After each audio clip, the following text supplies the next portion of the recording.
ఈ వీడియో స్పెసిఫిక్గా అడ్వకేట్స్ కోసం అండి.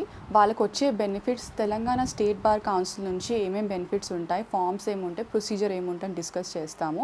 మిగతా జనరల్ పబ్లిక్కి ఓన్లీ ఇన్ఫర్మేషనే, బట్ స్పెసిఫిక్గా ఒక అడ్వకేట్స్కి, అది ఫ్రెష్లీ ఎన్రోల్డ్ అడ్వకేట్స్ అయినా, లేకపోతే ఆల్రెడీ ప్రాక్టీస్ చేసి, లేకపోతే ఒక ప్రైవేట్ కంపెనీ నుంచి ప్రాక్టీస్ చేసి వాళ్ళని ఇప్పుడు లిటిగేషన్ రావాలంటే వాళ్ళకు కూడా ఈ వీడియో గుడ్ ఇన్ఫర్మేషనే అండి. బేసిక్గా ఈ వీడియో మనం ఒక 5 పార్ట్స్ డివైడ్ చేస్తాము. ఫస్ట్ పార్ట్ వచ్చేసి ఒక వెల్ఫేర్ బెనిఫిట్స్ ఏమేమి ఉంటాయి ఒక అడ్వకేట్కి అని చెప్పి మేము డిస్కస్ చేసుకుంటాము. సెకండ్ వీడియో పార్ట్ 2లో ఎన్రోల్మెంట్ ప్రాసెస్ ఏంటి, ఒక ఫ్రెష్ గ్రాడ్యుయేట్ వచ్చినప్పుడు ఒక ఎన్రోల్మెంట్ ప్రాసెస్, ఫార్మ్స్, దాంట్లో డీటెయిల్స్, డాక్యుమెంట్స్ ఏమేమి కావాలని చెప్పి. థర్డ్ వచ్చేసి ట్రాన్స్ఫర్ ఏంటి, ఎలా చేయొచ్చు ట్రాన్స్ఫర్ ఒక స్టేట్ బార్ కౌన్సిల్ నుంచి ఇంకో స్టేట్ బార్ కౌన్సిల్కి, దాని ప్రొసీజర్, టైం లిమిట్స్ అవంతా డిస్కస్ చేస్తాము. ఫోర్త్ వచ్చేసి సస్పెన్షన్. సపోజ్ మీరు లిటిగేషన్లో ఉండి అక్కడ నుంచి మీరు ఒక ప్రైవేట్ కంపెనీకి షిఫ్ట్ అవ్వాలి, లేకపోతే వైస్ వర్సా, ఇలాంటి సిట్యువేషన్స్లో ప్రొసీజర్స్ ఏంటి, ఫార్మ్స్ ఏంటి అని. ఫిఫ్త్ వీడియో వచ్చేసి స్పెసిఫిక్గా ఈ మీ ఇన్ఫర్మేషన్, మీ డేటా, మీరు దేనికి ఎలిజిబిలిటీ ఉన్నారు, మీ ప్రాసెస్ ఏంటి, అవంతా డేటా కావాలంటే మీరు ఎలా చెక్ చేసుకోవచ్చు. ఇది కాకుండా మనం స్పెసిఫిక్గా బార్ కౌన్సిల్ వెబ్సైట్లో డీటెయిల్స్ ఏమేమి ఉన్నాయి, మీకు ఎలాంటి డీటెయిల్స్ చెక్ చేయొచ్చు, ఫామ్స్ ఎక్కడ ఉన్నాయి, డౌన్లోడ్ ఎట్లా చేయొచ్చు అని చెప్పేసి మనం డిస్కస్ చేసుకుంటాం. సో పార్ట్ 1 వీడియోలో మనం అనుకున్నాం వెల్ఫేర్ బెనిఫిట్స్. చాలా అడ్వకేట్స్కి అసలు మనకి బెనిఫిట్స్ ఏమేమి వస్తాయి, ఎలా అవైల్ చేసుకోని చెప్పేసి అంత అవగాహన లేదు. కానీ స్టేట్ బార్ కౌన్సిల్ చాలా బెనిఫిట్స్ అడ్వకేట్కి ఎప్పటి నుంచో ప్రొవైడ్ చేస్తుంది. సో ఆ బెనిఫిట్స్ ఎలా ఉంటాయి అనేసి మనం ఇప్పుడు డిస్కస్ చేస్తాం. వెల్ఫేర్ బెనిఫిట్స్లో 2 టైప్స్ ఉన్నాయి. ఒకటేమో సెంట్రల్ ఫండ్, ఇంకోటేమో స్టేట్ ఫండ్. సో ఫస్ట్ ప్రాసెస్లో సెంట్రల్ ఫండ్ అంటే ఏంటి, సెంట్రల్ గవర్నమెంట్ నుంచి వచ్చే బెనిఫిట్స్ బేసిక్గా ఇవి. ఈ ఫండ్ వచ్చేసి మనం ఆల్రెడీ ఓత్ తీసుకున్నప్పుడు ఒక ఫామ్, ఏమైతే అప్లికేషన్ ఫామ్ ఇష్యూ చేస్తామో దాంట్లో ఆల్రెడీ 3000 రూపీస్ ఈ అమౌంట్ ఏమైతే మనం పే చేస్తామో ఆ అమౌంట్ స్పెసిఫిక్గా సెంట్రల్ ఫండ్కి ఆల్రెడీ అలొకేట్ చేసి ఉంటుంది. ఈ ఫండ్ ప్రతి ఒక్క అడ్వకేట్ ఎన్రోల్మెంట్ చేసుకున్న వాళ్ళకి కంపల్సరీ మ్యాండేటరీ. సో అందుకనే ఎన్రోల్మెంట్ ఫామ్తో పాటే ఒక అడిషన్ లాగా పెట్టేసాము. సో మీకు స్పెసిఫిక్గా కొత్త ఫామ్ కానీ సపరేట్ పేమెంట్ కానీ ఏమీ ఉండదు. మీరు ఎన్రోల్మెంట్ చేసుకుంటే ఆటోమేటిక్గా ఈ బెనిఫిట్ని అవైల్ చేసుకోవచ్చు. ఇప్పుడు ఈ సెంట్రల్ ఫండ్లో బెనిఫిట్ ఏంటంటే మీకు మ్యాండేటరీ కాబట్టి బేసిక్గా డెత్ ఉన్నప్పుడు 30,000 రూపీస్ మీకు ఆటోమేటిక్గా అవైల్ చేసుకోవచ్చు. ఈ 30,000 రూపీస్ అమౌంట్ వచ్చేది మీ స్పౌస్ కానీ ఆర్ 2 చిల్డ్రన్ ఆర్ మీ ఓల్డ్ ఏజ్ పేరెంట్స్, ఈ కేటగిరీలో ఉన్న వాళ్ళే ఆ బెనిఫిట్ తీసుకోవచ్చు. లేదు అంటే మెడికల్ బెనిఫిట్స్ కూడా ఉంటాయి. మీ లైఫ్ టైంలో 30,000 రూపీస్ మీకు బెనిఫిట్ ఇస్తారు. అది మీరు ఒక సింగిల్గా తీసుకోవచ్చు, లేకపోతే ఒక 2-3 ఇన్స్టెన్స్లో మీరు పార్ట్లీ తీసుకోవచ్చు. ఓవరాల్గా 30,000 అమౌంట్ మీకు పర్మిట్ చేసి ఉంటుంది. ఇప్పుడు సెకండ్ కేటగిరీ వచ్చేసి స్టేట్ వెల్ఫేర్ ఫండ్. ఇది బేసిక్గా ఆప్షనల్, ఇది మ్యాండేటరీ కాదు.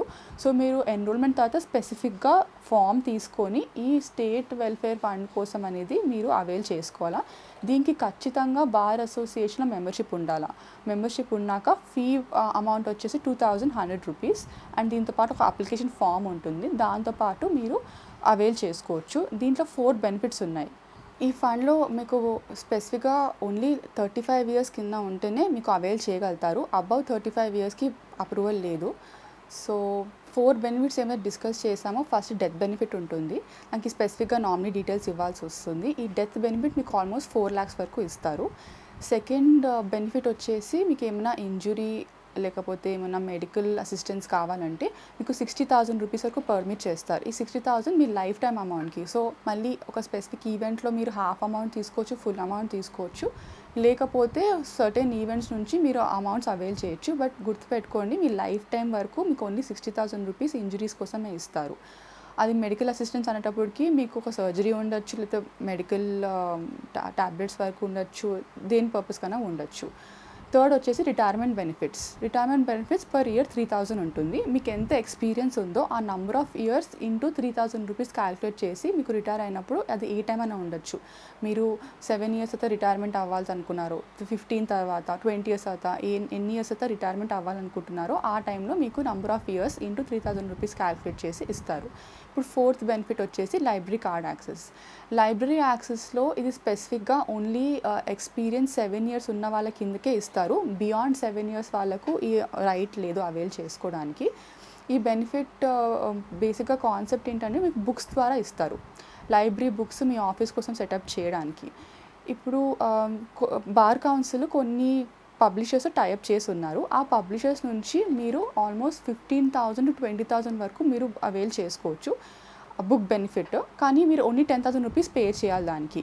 ఇప్పుడు 10,000 రూపీస్ మీరు ఎలా పే చేస్తారంటే, ఒక్కసారి మీరు 15,000 to 20,000 బుక్స్ మీరు ఆ అమౌంట్ పర్చేస్ చేసినాక ఆ బిల్ మీరు ఏమైతే సబ్మిట్ చేస్తారో దానికి మీకు 10,000 రూపీస్ ఛార్జ్ చేస్తారు. ఆ 10,000 మీరు బుక్స్ వచ్చినాక తర్వాత every alternative month only 500 rupees కడుతూ ఉంటారు. ఒకటేసారి పేమెంట్ చేయనవసరం లేదు. ఎవ్రీ ఆల్టర్నేటివ్ మంత్ మీకు పేమెంట్ చేస్తూ ఉంటే సరిపోతుంది. దీంట్లో కొన్ని ఎక్సెప్షన్స్ ఉన్నాయి. ఒక ఎక్సెప్షన్ మీకు ఆల్రెడీ డిస్కస్ చేశాను. ఈ 4 బెనిఫిట్స్ కోసం అవైల్ చేయాలంటే ఖచ్చితంగా 35 ఇయర్స్ బిలోనే ఉండాలి. అబవ్ ఉంటే పర్మిట్ లేదు. సెకండ్ ఎక్సెప్షన్ ఏంటంటే, చాలామంది ప్రైవేట్ కంపెనీస్లో వర్క్ చేసి షిఫ్ట్ అవుతారు లిటిగేషన్ సెక్టర్లో. అలాంటి వాళ్ళకి ఈ బెనిఫిట్ అవైల్ చేసుకోవడానికి పర్మిసిబుల్ లేదు. సెంట్రల్ వెల్ఫేర్ ఫండ్లో మీకు 2 ఫామ్స్ ఉంటాయి. ఫామ్ నెంబర్ 1 వచ్చేసి death benefit application, form number 2 medical benefit application. ఇప్పుడు ఈ ఫామ్ నెంబర్ 1 అంటే మీకు డెత్ ఏమైనా జరిగితే క్లెయిమ్ చేసుకోవడానికి మీ స్పౌస్ అయినా చిల్డ్రన్ అన్నా దానికోసం ఈ ఫామ్ సబ్మిట్ చేయాల్సి వస్తుంది. స్పెసిఫిక్గా ఫామ్ నెంబర్ 1లో ఉంది.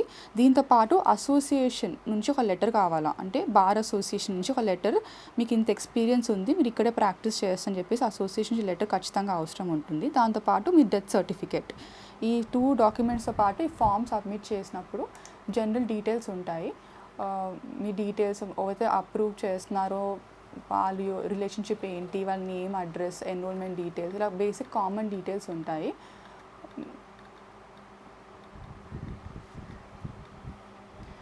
ఈ డీటెయిల్స్కి అన్నిటికీ ఆన్సర్స్ ఇవ్వాల్సి వస్తుంది. దాని తర్వాత మీకు చెప్పిన డాక్యుమెంట్స్ ఎన్క్లోజర్స్గా పెట్టేసి మీరు సబ్మిట్ చేయొచ్చు.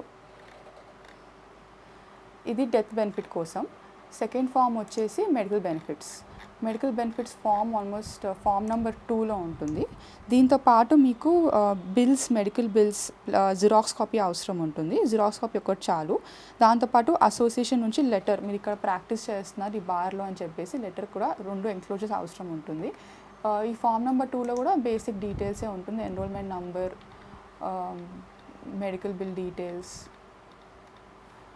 15 క్వశ్చన్స్ ఉన్నాయి. దీంట్లో మీకు ఆన్సర్స్ ఇవ్వాల్సి వస్తుంది. ఇక్కడ ఈ పాయింట్స్ అన్ని డిక్లరేషన్ పాయింట్స్, మీరు కరెక్ట్గానే ఇన్ఫర్మేషన్ ఇస్తున్నారని చెప్పేసి డిక్లరేషన్. దీని తర్వాత ఇక్కడ సిగ్నేచర్ తర్వాత ఇవి కొన్ని నోట్ ఉన్నాయి, ఇది ఇంపార్టెంట్. మీరు డిజేబిలిటీ ఉన్నప్పుడు ఏమైనా మెడికల్ సర్టిఫికేట్ కావాలంటే దాంతో ఒక recommendation from the concern bar ఇది అవసరం ఉంటుంది. మీరు సైన్ చేయలేకపోతే ఏంటి సిట్యుయేషన్, సర్టిఫైయింగ్ అడ్వకేట్ కూడా సిగ్నేచర్ కావాల్సి వస్తుందని చెప్పేసి ఈ డీటెయిల్స్ మీకు మీరు డిజేబిలిటీ ఉన్నప్పుడు చెక్ చేస్తే మీకు ఇక్కడ నుంచి ఇన్ఫర్మేషన్ దొరుకుతుంది.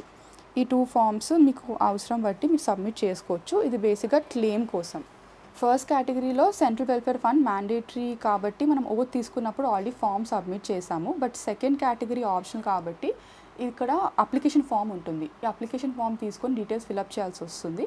దీంట్లో 2 ఫామ్స్ ఉన్నాయి. ఒకటేమో ఫామ్ నెంబర్ 3, ఫామ్ నెంబర్ 4 ఇది అప్లికేషన్ ఫామ్ ఇంకా నామినేషన్ ఫామ్ కోసం. ఫామ్ నెంబర్ 5 కూడా ఉంది, అది క్లెయిమ్ తీసుకున్నప్పుడు ఫామ్ నెంబర్ 5 యూస్ఫుల్ ఉంటుంది. ఫామ్ నెంబర్ 3 వచ్చేసి మీరు అప్లై, సపోజ్ ఈ స్టేట్ వెల్ఫేర్ ఫండ్ బెనిఫిట్స్ మనం కావాలి అనుకున్నప్పుడు ఈ ఫామ్ నెంబర్ 3 మీకు బార్ కౌన్సిల్లో అవైలబుల్ ఉంటుంది. లేకపోయినా మీరు వెబ్సైట్ నుంచి డౌన్లోడ్ చేసుకోవచ్చు. దీంట్లో స్పెసిఫిక్గా డీటెయిల్స్ ఉంటాయి. ఇక్కడ క్వశ్చన్స్కి మీరు ఆన్సర్స్ ఇవ్వచ్చు. మోస్ట్ ఇంపార్టెంట్ థింగ్ వచ్చేసి ఈ పాయింట్ నెంబర్ జీ. ఈ పాయింట్ నెంబర్ జీలో మీకు ఎంత అమౌంట్ పే చేయాలా, క్యాష్లో పేమెంట్ చేయొచ్చు, లేకపోతే మీరు ఏమైనా డీడీ తీసుకుంటే డీడీ ఎవరికి ఇవ్వాలా, తెలంగాణ అడ్వకేట్స్ వెల్ఫేర్ ఫండ్ అని చెప్పి స్పెసిఫిక్గా ఉంది. ఇది కాకుండా ఫామ్ నెంబర్ 4 నామినేషన్ ఫామ్ అంటారు. డెత్ ఉన్నప్పుడు మీరు నామినీ ఎవరికి ఇవ్వాలి, వాళ్ళ డీటెయిల్స్ ఇంకా పాస్పోర్ట్ సైజ్ అవసరం ఉంటుంది. ఇప్పుడు నామినేషన్ ఇద్దరికి ఇవ్వచ్చు, వాళ్ళకంటే ఎక్కువ మందికి కూడా ఇవ్వచ్చు. అలా ఉన్నప్పుడు వాళ్ళ షేర్ ఎంత ఉంటుంది అనేసి మీరు ఇక్కడ స్పెసిఫిక్గా కూడా మెన్షన్ చేయొచ్చు, లేకపోతే ఈక్వల్గా వెళ్తుంది. సో ఇక్కడ name and address of nominees, me relationship ఏంటి, ఏజ్, ప్లస్ దాంతోపాటు ఇక్కడ 2 విట్నెసెస్ సిగ్నేచర్స్ అవసరం ఉంటుంది. ఇది బేసిక్గా ఫిల్ చేసినప్పుడు ఇది application forms state welfare fund నుంచి బెనిఫిట్స్ తీసుకోవడానికి. ఇక్కడ ఈ నోట్ స్పెసిఫిక్గా ఇంపార్టెంట్. ఇది దేనికంటే ఫ్యూచర్లో ఫామ్ ఫిలప్ చేసే తర్వాత మీకు ఏమైనా నామినీస్ వాళ్ళు చనిపోతే, లేకపోతే కొత్త వాళ్ళని యాడ్ చేయాలంటే వాళ్ళ బేసిక్గా వాళ్ళ డీటెయిల్స్ ఇవ్వాల్సి వస్తుంది. అప్పుడు వాళ్ళ డీటెయిల్స్ ఈ ఫామ్కి యాడ్ చేసి చేంజ్ చేస్తారు. చేంజ్ ఇవ్వకపోతే ఓల్డ్ ఇన్ఫర్మేషన్ ఉంటుంది కాబట్టి మీరు ఆ బెనిఫిట్స్ అబ్జెక్షన్ ఏమైనా ఉండొచ్చు. సెకండ్ నోట్ వచ్చేసి సపోజ్ మీరు సింగిల్గా ఉన్నప్పుడు అప్లై చేశారు, తర్వాత మీ ఫ్యామిలీ ఎస్టాబ్లిష్ అయింది. మీ ఫ్యామిలీ ఎస్టాబ్లిష్ అయినప్పుడు వాళ్ళ డీటెయిల్స్ ఏమైనా యాడ్ చేయాలంటే కూడా మళ్ళీ fresh declaration nomination form fill up చేయాలా. మీ పాత నామినేషన్ ఫామ్ ఏవైతే ఉంటుందో అది క్యాన్సిల్ అయ్యి మీ ఫ్రెష్ది కన్సిడర్ చేస్తారు. ఫామ్ 3 and 4 అడ్మిషన్ కోసం మనం డిస్కస్ చేసాము. ఇప్పుడు ఫామ్ 5 and 6 వచ్చేసి క్లెయిమ్ చేయడానికి ఈ 2 ఫామ్స్ వాడతాము. ఫామ్ 5 వచ్చేసి డెత్ అయినప్పుడు మీ స్పౌస్ కానీ చిల్డ్రన్ కానీ క్లెయిమ్ చేయాలంటే ఫామ్ నెంబర్ 5 స్పెసిఫిక్గా ఫామ్ నెంబర్ 5 ఫిల్అప్ చేయాలా with association letter and death certificate. దీంట్లో కూడా బేసిక్ డీటెయిల్సే అడుగుతారు. ఇన్కమ్, యావరేజ్ ఇన్కమ్ ఎంత, ప్లస్ ఇక్కడ కావాల్సిన ఎన్క్లోజర్స్ కూడా ఉంది. Death certificate and recommendation letter, ఇది అసోసియేషన్ నుంచి వస్తుంది, మీరు ప్రాక్టీస్ ఇక్కడ చేస్తున్నారని చెప్పేసి. ఇది ఒక ఫాము. ప్లస్ ఇది డెత్ బెనిఫిట్ కోసం. ఫామ్ నెంబర్ 6 ఉంది. ఫామ్ నెంబర్ 6 స్పెసిఫిక్గా మెడికల్ గ్రౌండ్స్ హాస్పిటలైజేషన్ కోసం ఇంజురీ అయినప్పుడు ఈ ఫామ్ వాడతాము. ఈ ఫామ్లో మనకు కావాల్సింది ఫామ్తో పాటు association letter plus bills, discharge summary, ఈ డాక్యుమెంట్స్ అంతా కావాల్సి వస్తుంది. బిల్స్ అనేటప్పటికి మెడికల్ ఛార్జెస్ ఏమైతే అయ్యాయో, లేకపోతే మీకు మెడిసిన్స్కి ఎంత ఖర్చు అయిందో, అది ఎంటైర్ బిల్ ఎంత అయితే అమౌంట్ ఉందో ఆ బిల్స్ మీరు సబ్మిట్ చేయాల్సి వస్తుంది ఈ ఫామ్తో పాటు. దీంట్లో కూడా బేసిక్ డీటెయిల్సే ఉంటుంది. ఇది కాకుండా ఇక్కడ కొన్ని నోట్ ఉంది. ఈ నోట్ మీకు ఇంకా ఏమైనా ఫర్దర్ ఇన్ఫర్మేషన్ కావాలంటే హెల్ప్ చేస్తుంది. దీంతో పాటు ఎక్స్క్లోజర్స్ ఇంతగా డిస్కస్ చేసేట్టు మెన్షన్ చేసి ఉంది.